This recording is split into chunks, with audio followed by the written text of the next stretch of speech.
Comienza tuhuerta.com, el espacio del ingeniero agrónomo y horticultor Galo de la Bo.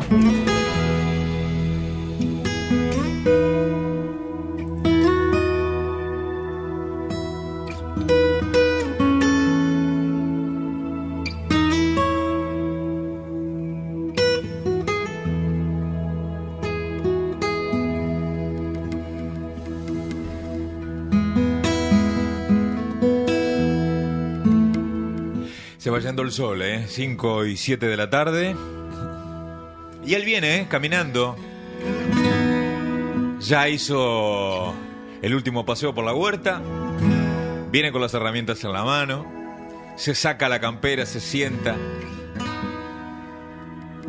Él es Galo de la Bo, nuestro ingeniero agrónomo y horticultor, que a partir de ahora lleva adelante este programa que se llama Tu Huerta. Galo, ¿cómo te va? ¿Cómo te va? Buenas tardes. Buenas tardes. Deje las herramientas por ahí nomás. Ahí están, sí, ahí están. Y me sacudí el barro, diga, No vaya a decir que...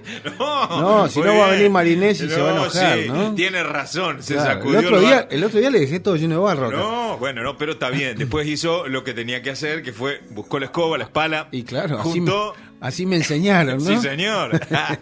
¿Cómo anda, Galo? ¿Bien? Pero muy bien. Acá lo escuchaba decir, se va el sol y tal... Y contento, porque, bueno, me van a notar algo congestionado, sí, porque el invierno llegó. Y casualmente, esto de que llega el invierno y uno se resfría, ¿no? Pero usted sabe que el 21 de junio, hace dos días, ¿no? 3 días. Sí. Fue el día más corto del año. Entonces, a mí eso me genera una sensación de alegría. Y ¿sabe por qué? Porque es la esperanza de que, listo, ya está. A partir de acá vamos a tener días cada vez más largos. Entonces, y bueno, por decirlo de alguna manera, para todos y para la comunidad occidental y la oriental también, acá empezó el invierno, pero en el hemisferio sur, obviamente.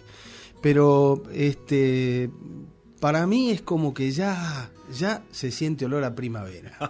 Mire usted, bueno, todavía tenemos que recorrer el invierno, y hay que bancárselo, ¿no es cierto? Estamos, señor. Pero bueno, como nosotros venimos con frío en esta parte parte del mundo, venimos con frío ya desde mayo y ya cursamos todo mayo y gran parte de junio. Digo, frío nos queda julio y la mitad de agosto. Sí, bueno, yo coincido en su pensamiento, ya hay que pasar el invierno, es cierto, pero todavía tenemos por lo menos ese pensamiento que la primavera está ahí nomás, a la vuelta de la esquina. Hay que seguirse abrigando, eso sí. Señor. Bueno, ¿qué trajo preparado para la tarde de hoy? Pero hoy le vamos a hablar, mire, después vamos a hacer un repasito, pero hoy le vamos a hablar de básicamente de qué es lo necesario, porque con este frío, yo estaba pensando, ¿no? Digo, con este frío yo le vengo hablando a la gente de preparar la tierra y tal, y en realidad con este frío lo que da ganas es de hacer una huertita en maceta, ¿sí? Mirá. Adentro de casa, y preparar la tierra, plantar, para regarla tenemos que sacarla al balcón. Y entonces voy a aprovechar a contar algunas cositas respecto de la huerta bien en la ciudad, ¿no? En un edificio, en un patio, en una terraza. Ajá. Vamos a hablar de un poquito de eso. Buenísimo. Esto es Tu Huerta. Pueden visitar el sitio web que tiene el ingeniero agrónomo y horticultor Galo de la Bo, que es tuhuerta.com.ar. Él allí va subiendo fotos y artículos, por supuesto, relacionado con este arte, porque verdaderamente hemos ido descubriendo que es un arte, Sí, porque señor. hay que preparar la tierra y demás cosas. Y ustedes lo escuchan los jueves a las 5 de la tarde y hasta las 6. Por supuesto, ya están algunos de los programas anteriores en el canal de YouTube que tiene la radio, que es Inside Bituc, espacio radio. Y allí, por supuesto, pueden escuchar los programas anteriores y en unos días nada más van a escuchar este también. Hablábamos de que empezó el invierno. Exactamente, empezó el invierno y yo le decía de hacer un repasito, porque en general lo que uno hace en el invierno es cosechar lo que plantó en el otoño, Ujú. ¿no? Y en definitiva, si no plantó nada en el otoño, bueno, será cuestión de ponerse a preparar para la primavera. Y esa preparación incluye, entre otras cosas, como bien dijimos ya cuando estábamos en otoño, decíamos de juntar las hojas del parque, de juntar, de empezar a armar un compost. De paso le cuento que tenemos estamos cerrando un convenio con una carpintería que nos va a fabricar una compostera, por ahora dos modelos de compostera. Ajá. Y en breve va a estar subida a la página. Muy bien. Con precio y todo. Muy bien. Y la entregamos con lombrices incluidas. Muy bien. Qué Pero grande bueno, la lombriz. bueno, así que la cuestión es que hay que empezar con el compost y básicamente a preparar la tierra. Y como decíamos la otra vez, ¿no? La preparación de tierra, la preparación del suelo, para decirlo técnicamente correcto, es el término. El suelo se debe preparar con mucha antelación, y explicábamos que la razón de preparar el suelo con antelación, primero es encontrar el momento justo, la humedad justa para poder preparar el suelo y que no quede ni con mucho cascote ni muy deshecho. Esto sería con mucho cascote cuando lo preparamos con demasiada humedad, por más que querramos desmenuzar el suelo, es muy difícil, es un trabajo más que arduo. Sí. Y aún así, estando húmedo, no se puede desmenuzar, así que hay que esperar a que se seque un poco. Por el otro lado, cuando está seco, en estos suelos que tenemos en las cercanías de La Plata, son suelos muy, muy duros, porque son cuando secos, pues son suelos arcillosos, básicamente, con buena materia orgánica, pero arcillosos al fin, y entonces cuando se secan se ponen muy duros, difícil de clavar la pala. Con lo cual hay que encontrar el punto exacto, el momento exacto de humedad para preparar el suelo. Una vez que rompemos el suelo y lo desmenuzamos, nos preguntamos, ¿y para qué? Y para que entre el oxígeno y los microorganismos se despierten y empiecen a trabajar, a degradar esa materia orgánica que teníamos, que vinimos acumulando, y degradando esa materia orgánica, ¿para qué? Para poner disponible a las plantas que plantaremos en primavera todos los nutrientes que están en la materia orgánica, pero que sin microorganismos que tengan oxígeno no se pueden degradar y la planta no lo va a poder aprovechar. Entonces, preparar con antelación el suelo es asegurarnos una buena nutrición de nuestras plantas en primavera. Bueno, ese es el primer consejo súper importante, por supuesto, que nos deja en esta tarde el ingeniero Galo de la Bo. Y usted tenía este tema de empezar a preparar una huerta en el balcón, ¿no? Claro, porque como le decía, con este frío no da ganas de salir al patio muy lejos, ¿no? Entonces hay que aprovechar las macetas. Vamos hasta ahí, volvemos. Efectivamente. Ahora que, bueno, ¿y qué tener en cuenta, no? A ver, ¿qué tenemos en cuenta? Porque básicamente a ver, si cultivamos en un balcón, no tenemos muchas opciones de orientación al sol, ¿sí? O a las ráfagas de viento más predominantes, que en esta zona es el sudeste, es el que nos golpea fuerte y nos hace secar las plantas. Y las lastima porque las golpea mucho. Ahora, en una terraza sí tenemos la posibilidad de orientar las macetas, siempre hablando de macetas, ¿no? O maceteros. Y podemos orientar, la ventaja que tenemos es que podemos orientar la maceta en verano en un espacio con más sombra, y en invierno en el único lugar donde pegue el sol, en la terraza. Ajá. Digamos, tratar de la ventaja que tenemos en la ciudad es que balcón o terraza o patio chiquito, tenemos la posibilidad de mover nuestra huerta a discreción y a necesidad de nuestra huerta. Esto usted y yo en nuestro fondo de casa no lo podemos hacer. O sea, ya tenemos que elegir el lugar y queda fijo. Pero bueno, ese es un poco el primer punto de situación. Tener presente que, porque mucha gente imagina que poner la planta de tomate va ahí. Bueno, va ahí, sí, está, pero va ahí en verano y cuando hay mucho sol o si viene viento sur, vamos a correrla un poquito, que no le dé tanto el viento, porque se nos caen las flores y demás. Y bueno, y básicamente, ¿qué tener en cuenta? Cuando se trata de una huerta chiquita, tenemos que tener en cuenta, porque no es lo mismo que cuando uno tiene una huerta, por decir algo, de 1x2, y ahí tiene lugar para hacer cualquier cosa, lo que se le dé la gana o lo que le permita el tiempo y las ganas. Pero en el caso de tener una huerta en un balcón, tenemos que tener eficiencia en qué es lo que vamos a plantar, ¿sí? Y pensar cuántos vivimos, de los que vivimos, cuáles comemos verdura y qué verdura nos gusta. Claro.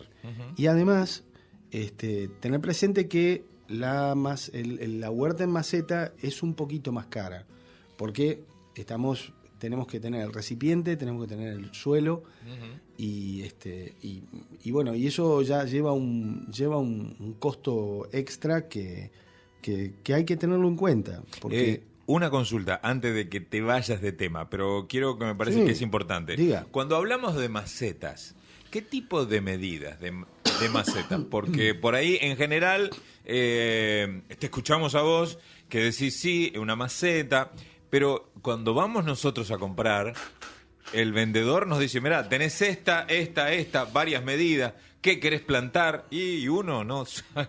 Bueno, exactamente. Ver, macetas. Para cada, por ejemplo, ¿es para todos igual? ¿Es para algún producto una más grande porque tiene más raíz?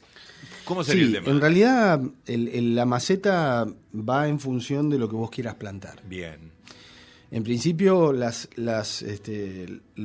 verduras o las hortalizas de fruta, como son el tomate, la berenjena, el pimiento, tienen sistemas radiculares grandes y además tienen que alimentar una masa vegetal arriba también muy grande. Bien. Con lo cual se pueden plantar en macetas, por decirlo, de 10 litros, para que la gente se entere comparando 10 litros, un balde de 10 litros de pintura o un balde de 20 litros de pintura. ¿Sí? Para decirlo de alguna manera. Sí. Cuando se trata de plantas de fruta, como decía, es conveniente ponerlo en una maceta bien grande, ¿sí? En una de 20 litros o de 15 mínimo. Porque para empezar se nos puede saltear una regada y la planta no tiene... las plantas, acá viene otro tip, las plantas no se mueven. Usted sabe que las plantas no caminan. Bien. Entonces, ¿cómo hace la planta para ir a buscar el agua? Claro. ¿Cómo hace la planta para ir a buscar la comida? Si usted se la pone medio lejito. Claro, ¿cómo hace la planta? La planta crece. En tierra, la planta estira sus raíces y por una cuestión hormonal de sensibilidades químicas, la planta busca hacia donde está la humedad, hacia donde está la humedad está disuelto el alimento. Entonces, la planta en el suelo crece, en la maceta también crece, pero sí se queda, si usted arranca, si alguna vez sacó una planta de maceta muy vieja, la pobre planta empezó a pegar la vuelta alrededor de la maceta del lado de adentro y hace cuenta que no hay más suelo, porque se fue disolviendo con el agua de los riegos y en determinado momento parte se pierde por el drenaje, pero parte se disuelve y la planta, los microorganismos la degradan y la planta se integra los compuestos y bueno, y casi te quedaste sin suelo y es todo raíz. Ahora, entonces, consejo, si es una planta grande, si es una planta con frutas, que vamos a cosechar frutas, necesitamos por lo menos entre 15 y 20 litros, sabiendo que en plena temporada de verano lo vamos a tener que regar todos los días. Claro. O mínimo día por medio. Ahora, si vamos a plantas de hoja, verduras de hoja, que son rápidas y por ejemplo, por decir alguna, la rúcula, la radicheta, el rabanito, mismo hasta la espinaca, que tienen sistemas radiculares chicos, por decir algo, las raíces no van más allá de los 10-12 centímetros de profundidad. Entonces ahí ya tiene otra medida. Claro. Y por eso la rúcula, la radicheta y este tipo de la espinaca, este tipo de verduras de hoja se pueden sembrar en esos maceteros, esas jardineras alargadas que vienen para flores. Si usted la llena con tierra, le siembra ahí y tiene radicheta y tiene rúcula todo el invierno, todo el verano, siempre y cuando la riegue. Entonces, tiene que ver con el desarrollo aéreo. Pero hay un caso en particular, que es el caso de la remolacha. La remolacha tiene un buen desarrollo aéreo, pero lo que comemos de la remolacha es la raíz. Entonces, la remolacha necesita tierra para desarrollarse grande. Digamos, sabemos que la cosechamos aproximadamente al tamaño de una pelota de tenis, un poquito menos. Sí, sí. Pero como la remolacha también se usa de la hoja, yo prefiero sembrar remolacha en un recipiente de por lo menos 12-15 litros. Claro. Bueno, es importante saber todo esto. Porque ahora, perdóneme, sí, disculpe. Me quedé con los tamaños. A ver. Pero hay otras cuestiones. A ver. La cuestión del peso. Porque, ¿qué pasa? Usted está todo muy lindo, es ingeniero, está todo muy lindo. Ajá. Pero usted tiene que... Yo lleno el balde de 20 litros, sí. Y cuando tengo la planta de tomate 1,5 metros y toda esa tierra mojada, y usted me dice que la corra. Pero venga a correr usted, mi amigo. Yo no la voy a correr porque eso pesa. Es como correr una rosca. Sí, pesadísimo. Entonces, atención, cuando son de cerámica pesan más. Claro. Entonces son muy lindas las de cerámica, son preciosas.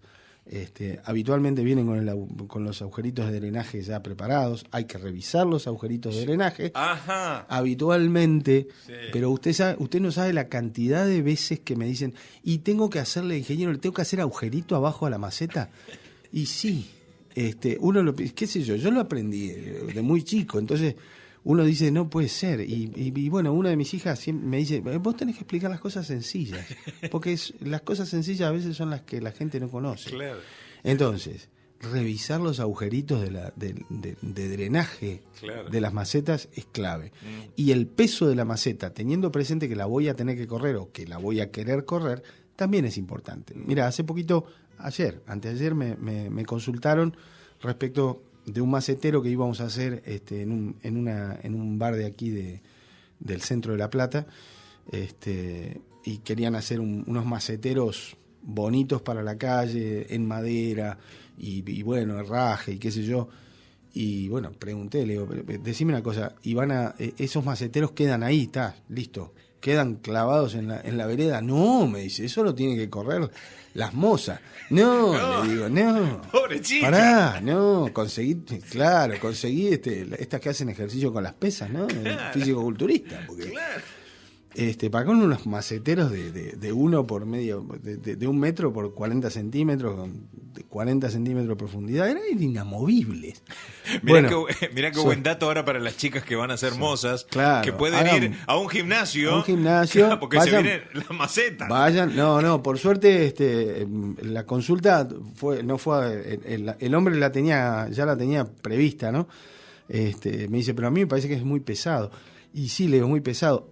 Y bueno, finalmente logró, se acercó a un vivero que vendían unas macetas de una fibra, tipo fibra de vidrio, muy liviano, y eso, digamos, aminoró mucho el peso. Claro. Pero esto en una terraza o en un balcón, es un problema. Es un problema porque, nada, y además las terrazas no tanto, pero los balcones, consultando a mis colegas ingenieros civiles,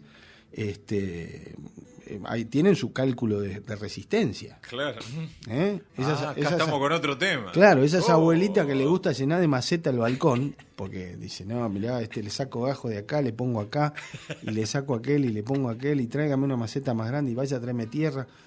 y llenan todo el balcón de plantas. Y vos decís, ese balcón se va a caer. Y así que, bueno, digamos, tienen todas esas cuestiones tienen que ver. Hace poquito vi hablando de macetas extrañas o poco comunes, poco habituales, unas macetas muy bonitas que tienen en Molis, que han puesto unas macetas colgantes que yo había visto en Brasil. Ajá. Había visto en Brasil plantadas con frutillas y con cherry, con tomate cherry. Son unas cestas de alambre o de hierro, digamos, forjado, y adentro tienen ¿cómo se llama? Para sostener la planta, para sostener la tierra, mejor dicho, se le pone toda una tela de coco, una especie de arpillera, y arriba se le pone la tierra y ahí se planta la plantita. Hay un montón de variedades. También se pueden hacer macetas con reciclado, ¿no? Uh-huh. Lo que hay que tener presente es que mucha gente hace macetas con las botellas transparentes de gaseosa y demás, esas que se cortan a la mitad y bueno, de un lado te queda un embudo, que siempre sirve y es bueno. Y a nosotros nos sirve el embudo. Sí, por supuesto. La verdad que para llenar el tanque de nafta de la motosierra y de la sirve, pero la otra parte se usa previo a agujerearle abajo para el drenaje. Uh-huh. Se puede usar como maceta. La precaución es evitar la luz del sol, porque las raíces no crecen a la luz del sol. Las raíces no crecen en el aire y por eso las raíces nunca salen por el agujero del drenaje. Claro. A menos que el drenaje esté apoyado sobre el suelo. Claro. Y bueno, la raíz toque en lugar de toque el mosaico y diga, mira, a ver si lo puedo comer a esto. Pero si usted deja levantadita la maceta, para que el agua que tiene que drenar pueda drenar, uh-huh, las raíces no crecen y tampoco crecen en la luz. Entonces habría que, en el caso de usar una maceta reciclada o una botella cortada, habría que oscurecerla. Nos quedamos conversando en el corte, por supuesto, porque siempre nos quedamos conversando de las cosas que se hablan en el primer bloque y de lo que vamos a hablar en el segundo, pero el ingeniero sacó de su portafolio, un libro. ¿Me puede decir el nombre de ese libro? Sí, señor, es un libro que está en portugués, que lo compré en Brasil en uno ratón de librería, ¿no? A mí mientras mi señora María de los Ángeles, sí, que tiene su programa acá en esta misma radio, ¿no? Sí, señor. ¿Cómo era? Afrodita Wish and Food. Los martes a las 4 de la tarde. Yo los escucho, ustedes se divierten pila. Y bueno, yo también, acá no la pasamos mal. Yo le digo, acá estamos fenómenos. Hoy no pude tomar mate porque estoy medio apestado. Pero bueno, mientras mi señora recorre los shoppings sí, en Brasil y tal, sí, mirando sus intereses, sí, yo me meto en la librería. A mí me deja tranquilo. Acá estoy. Mira, me encontrás acá. Y bueno, me encontré con ese libro que se llama Horta in Vasos, que quiere decir huerta en macetas. Mirá. Un libro completo. Ajá. Que sería interesante poder traducir en algún momento porque está hecho el origen del libro, ahora no me acuerdo la autora, lamentablemente, pero es un libro, una autora norteamericana que está escrito originalmente en inglés, sí, traducido al portugués, y presenta todas las variedades posibles y más de los cultivos que se pueden hacer, prácticamente todos, en maceta. Ahora, claro, concepto, pregunta, ¿qué es una maceta? Uh-huh. ¿No? Bueno, hoy me quedó una cuestión pendiente de lo que hablamos en el primer bloque. No lo quería dejar de decir, porque me parece muy importante.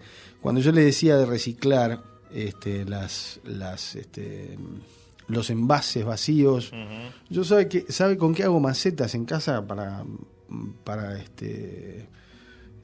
¿cómo se llama? Para algunos arbolitos o algunas plantas más grandes,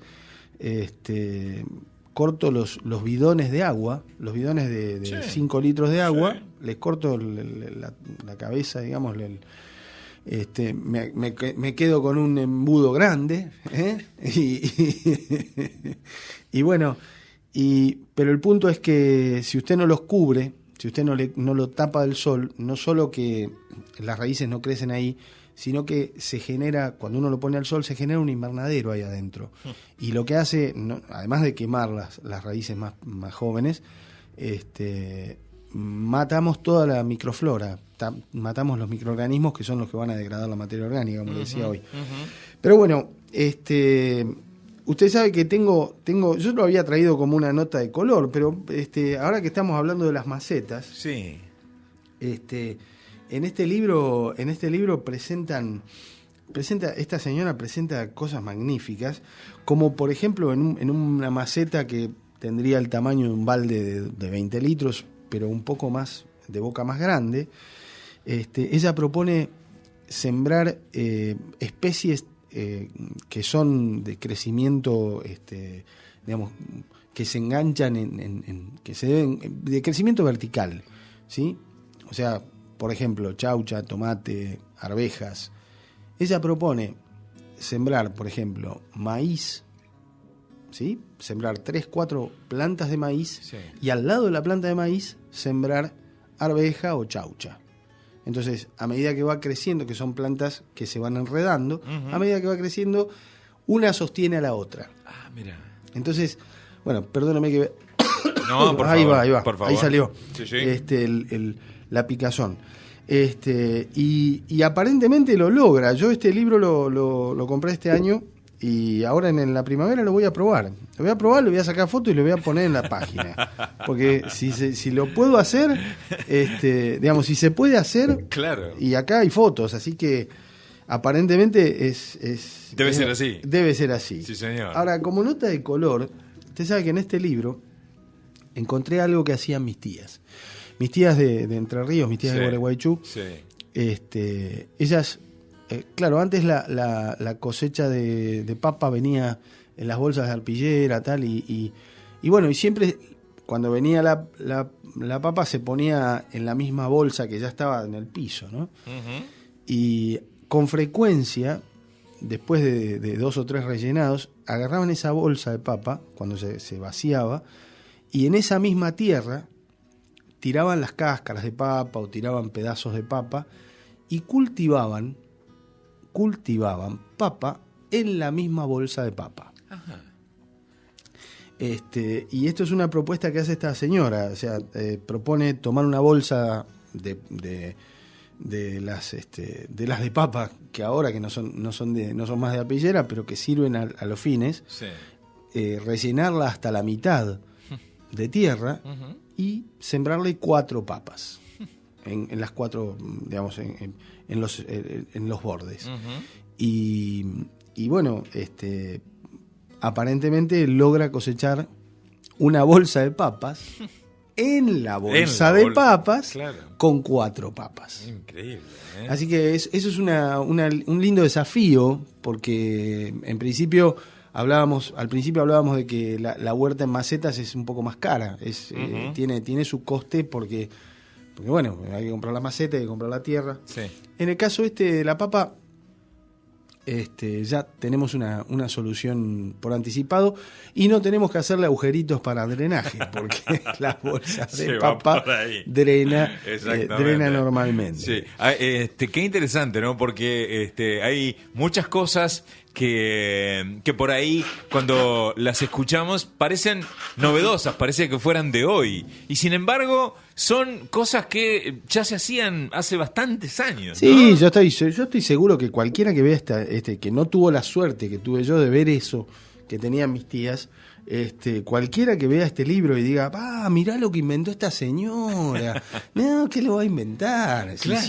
Siempre se hizo así, las bolsas quedaban con el resto de la tierra, y esa misma tierra de papa, que además es muy fértil. La papa tiene la particularidad de requerir suelos muy, muy fértiles. Y de hecho, no sé si se acuerda del programa pasado que hablábamos de abonos verdes. Sí, claro. La papa consume suelo, como que se lo lleva. Claro. Y no solo que se lo lleva en la cosecha, porque vio que las papas vienen con tierra, y en la bolsa de papas siempre tiene 1 o 2 kilos de tierra, así que no son de 60 o de 50 kilos, son de 48. Antes eran de 60, bueno, tampoco eran de 60, eran de 58. Pero bueno, usted está comprando 2 kilos de tierra ahí. Pero como sea, esto se lo enseñé a los chefs y me abrían los ojos grandes. Los estudiantes del curso de chef de acá, de IMG, de la academia que tiene el maestro Cristian Ponce de León. Sí. Y yo les decía, no, chicos, tienen que, cuando vayan a comprar papa, revisen la bolsa, porque si tiene mucha tierra, están comprando tierra. Y mucho más cara de lo que la venden en el vivero. Claro. Ahora, esa tierra es muy fértil, porque la papa requiere de alta fertilidad, y para eso en los cultivos de papa antiguamente, ahora se les aporta mucho fertilizante químico, pero antiguamente lo que se hacía eran muchos abonos verdes. Se sembraba maíz, primero para tapar la cosecha con la hoja del maíz bien tupido, y además para aportarle fertilidad, abono verde. Pero bueno, volviendo al tema de hoy, ¿no? Que era tratar de hacer la huerta en macetas, en terrazas, en balcones. Hay algunos detalles que no son menores y que hay que tener en cuenta, porque habitualmente no nos terminan echándole la culpa a las macetas, y sabe que tiene razón. Las terrazas y los balcones se construyen con una mezcla de hormigón que está preparada para sostener y para impermeabilizar hasta cierto punto. Si nosotros tenemos una huerta en macetas, en maceteros, en bolsa de papa, en lo que sea, además de la lluvia y el peso, estamos regando y estamos manteniendo un sector húmedo muy importante. Entonces, hay que tener en cuenta la impermeabilización, ¿sí? O sea, hay que prestar atención donde vamos a poner la huerta, donde vamos a poner las macetas, tratar de impermeabilizar o con membranas o con impermeabilizante de fibras de estas que se pintan, donde se pintan las terrazas, o se pintan pintura asfáltica. A mí la pintura asfáltica mucho no me gusta porque es muy tóxica. Pero bueno, en principio tratar de prestarle atención a la impermeabilización, porque no es broma. Y una vez que el agua pasó, después es un problema ir para atrás. Y terminamos sacando la huerta. Y tenemos que volver a la verdulería. No. Y no es el negocio. Estamos con el ingeniero Galo de la Bo, como todos los días jueves, de 5 a 6 de la tarde. Y me quedé enganchado con esto, ¿no? Que vos les digas a los chicos que son estudiantes de chef esta cosa de la papa y la tierra, ¿no? Y que los chicos te miren sorprendidos. Muchas veces nosotros explicamos por qué está Galo acá, ¿no? Porque muchas veces nosotros comemos y no sabemos bien el camino, ¿no? Por eso está Galo acá, para contarnos este tipo de cosas. Me quedé sorprendido con eso, cómo los chicos se quedaron como asombrados. Y porque efectivamente a eso me convocó el Masterchef Cristian Ponce de León, para colaborar con la academia, a partir del conocimiento que debe tener un chef al momento de calcular sus recetas, no solo de saber cocinar. Claro, o sea, yo aprendo a cocinar porque aprendo a cocinar en mi casa, para mi casa, y bueno, y si gasto un poco más, un poco menos. Claro, pero el caso de un chef profesional debe ser una persona que debe saber costear sus platos. Y si uno calcula mal, después no sabe por dónde se le está yendo el dinero. Y a veces es por esos lugares tan chiquitos y tan sencillos como en todas las verduras tienen sus pequeñas trampas y sus pequeños detalles de comercialización que que los trabajamos acá en la academia. Sí, señor. Por eso está acá con nosotros y por eso lo escuchamos atentamente y hemos ido aprendiendo de todo, como por ejemplo hoy esto de tener nuestra propia huerta en espacios reducidos, como por ejemplo los balcones. Y no solo eso, tampoco hay que llenar el balcón de macetas. No, por favor. Porque tenemos problemas con el constructor, con el consorcio, con el... Sí, no. Y después se nos escapa el agua. Bueno, todos los problemas que a veces uno le encantaría hacer. Este tema de la maceta, verdaderamente. Las cosas que hemos descubierto hoy, ¿no? ¿Qué frutas o qué hortalizas para qué macetas, de qué tamaño, qué capacidad? Todas esas cosas que a veces no se ven, pero que son tan importantes, ¿no? Porque después el fruto se desarrolla y no se desarrolló como debería ser. Pero sí, y me claro, quedó chiquita y sí. ¿Qué pasó? Sí, pero le pusiste... ¿La regaste? La primera pregunta es, ¿la regaste? Y no, a veces sí, a veces no. Bueno, ahí está, ¿no? Es un tema ese. Es todo un tema, es todo un tema. Y un tema clave por ahí para terminar esta parte del programa. Sí. Un tema clave es también algo de lo que hablamos ya en otros programas, que es la tierra. ¿Sí? La tierra no es lo mismo traer tierra de cualquier lado, no es lo mismo, insisto, yo hablaba el otro día de la resaca de río, que sí, que es muy fértil, o que trae la fertilidad del limo del río, pero que también trae microorganismos contra los que la planta en una maceta no tiene manera de defenderse porque no tiene los enemigos. Entonces, atención con el suelo que ponemos, atención de dónde viene. Hace poquito vi en internet una gente que había recuperado un basurero, habían recuperado un basural aquí en el conurbano, habían recuperado un basural con muy buenas intenciones, con muy buen corazón, con mucho trabajo, y habían logrado instalar una huerta. Y lo primero que miré fue lo que más me horrorizó. Lamentablemente, porque nosotros también aquí en IMG tenemos patrocinamos una huerta en Siempre los Niños y hacemos la huerta y tal, pero lo que vi en el suelo me espantó, porque imagínese, era un basural. Entonces están plantando verdura, están plantando plantitas en un suelo que tiene mucho tóxico. Entonces, yo no sé, hay procesos de recuperación, hay procesos de restauración de esos suelos, de la restauración de la biodiversidad de ese suelo que podría permitir en algún momento utilizarlo para hacer huerta. A ver, aquello que se dice aquí, tirás una semilla y crece un zapallo, es verdad. Pero el problema es que después el zapallo se lo tenemos que comer. Y el zapallo creció, pero si creció en un suelo con alto contenido de tóxicos, el zapallo algunos tóxicos absorbió. No todos, pero algunos absorbió. Entonces, atención, el suelo es muy importante, el suelo que vayamos a poner en nuestras macetas. Lo dijo el ingeniero agrónomo y horticultor Galo de la Bo, que ya tiene preparado algo, pero yo no quiero simplemente algo que recién estuvimos hablando y que tiene que ver con la basura, ¿no? Con sorgo y basura, un pueblo de Córdoba generará electricidad. Será en Huinca-Renancó, que tiene 10.000 habitantes.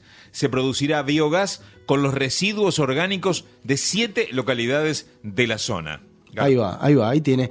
Esa es una buena opción. Para la basura, es una excelente opción que ya se usó en Provincia de Buenos Aires, se usó en los primeros tiempos, en los primeros tiempos de la democracia, se usó en los años 80 en Trenquelauquen, se hacía recolección diferenciada de la basura en domiciliaria. Y bueno, el mismo municipio hacía su compost y con ese compost producía, fíjese qué detalle, como se trataba de residuo domiciliario que no se conocía la procedencia, porque si bien es de las casas, pero bueno, uno no sabe qué tirar a las casas, sabe lo que hacían con ese compost, no hacían huertas, con ese compost plantaban árboles y le vendían a otros municipios los arbolitos que crecieron en el compost que estuvo hecho con basura. O sea, Y en este caso es magnífico porque ellos, esto de Winca Renan Co, lo mezclan con sorgo azucarado que tiene una potencia de fermentación muy alta porque tiene azúcar. Sí. Entonces las bacterias, los microorganismos como que se agitan más y producen más gas y producen, digamos, con mayor velocidad degradan la materia orgánica. Y bueno, y se producen gases y se produce electricidad y se produce compost. ¿Qué hacen con el compost? Lo tiran al campo para producir para pasturas y demás. O sea, digamos que todo tiene su momento y su lugar. No, insisto, no todos los suelos se pueden usar para huerta porque la huerta la comemos cruda y estamos en contacto, ponemos las manos en ese suelo. Entonces hay que tener mucho cuidado. El suelo equilibrado no tiene ninguna toxicidad. De hecho, muchos niños comen en tierra y dicen, no, déjalo que le va a hacer bien. Sí, claro, si no tiene bosta, no tiene ningún desecho en fermentación inmediata, posiblemente no le haga nada. Si es solamente suelo, si está estabilizado, y bueno, tendrá alguna diarrea, pero no se va a intoxicar. Es increíble como a veces cuando uno escucha noticias por separado cree que no tiene nada que ver, ¿no? Y sin embargo cómo se va uniendo todo, ¿no? Porque acá contamos de una fotografía de estos chicos en una huerta con una tierra tóxica, ¿no? Sí, pero a su vez acá esa misma basura sirve para generar electricidad, ¿no? Es otra fotografía también. Es otra fotografía y es la capacidad de saber poner la buena voluntad y saber poner los buenos deseos y las buenas acciones en función de cada profesión, en función de respetar el saber de cada uno y escuchar el saber de cada uno. Pero bueno, yo como para ir terminando, le tengo una cosa divertida, porque si no nos vamos a ir medio bajón, porque esto estamos bárbaros. No, estamos fenómenos, pero usted sabe que se recomienda, hay un colega, ingeniero agrónomo, que de hace muchos años recomienda comer 5 porciones al día de frutas y verduras de diferentes colores. Ese es el viejo digamos, es una vieja propuesta estadounidense, el 5 a day, que es 5 al día, que es comer 5 verduras de colores diferentes. Sí. Y entonces, ¿cómo es esto de los colores? Porque uno dice, no, pero las verduras son verdes. Las plantas son verdes. Sí. No son todas verdes. No son todas verdes. No, señor. Mire, amarillo, naranja, la zanahoria. Zanahoria, calabaza y zapallo. Sí. Mantiene una buena visión. ¿Se acuerda de comer zanahoria, nene? Sí. Comer zanahoria para los ojos. Yo siempre fui miope. Yo comía más kilos de zanahoria y siempre fui miope. Pero bueno, no se iba a resolver con eso. Claro, no, en verdad, no alcanzó. Tiene una acción. No alcanzó. Tiene una verdadera acción, los productos de la zanahoria. No es mi especialidad, pero sé que es verdad esto de la vitamina A. Muy bien. Ayuda a procesos de cicatrización, ayuda a proteger el corazón. Después blanco. A ver, ¿qué verdura es blanca? El ajo, la cebolla. El ajo y la cebolla es blanco. El coliflor. Ajá. El coliflor. Rojo, obviamente. Tomate, morrón. Pimiento rojo, muy bien. Sí, muy bien. Que ya dijimos que el pimiento rojo era el maduro del verde, ¿no? No lo dijimos. ¿Ya le conté? Eso. ¿No le conté? No le conté. No. Pero ¿cómo que no? Lo dejamos. Pero claro, usted otra va a cosechar. Cosa. Sí, pero usted va a cosechar.